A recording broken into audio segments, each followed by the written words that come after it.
Όλα τα σημάδια ήταν εκεί. Πρώτα μου πήρε τους φίλους. Μας ζηλεύουν, έλεγε. Μετά τα χρήματα. Δεν καταλαβαίνεις εσύ από αυτά. Ύστερα ήρθε η ηρωνία. Ποιος θα σε κοιτάξει εσένα? Και τέλος ήρθαν οι απειλές, οι φωνές, το πρώτο χαστούκι. Πριν από τα σημάδια στο πρόσωπό μου, τα πραγματικά σημάδια ήταν εκεί από την αρχή. Και εγώ τα προσπέρασα, τα δικαιολόγησα. Τελικά στάθηκα δυνατή.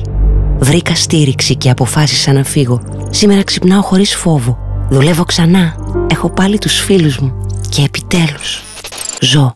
Το πρόσωπό μου δεν είναι αληθινό. Η ιστορία είναι.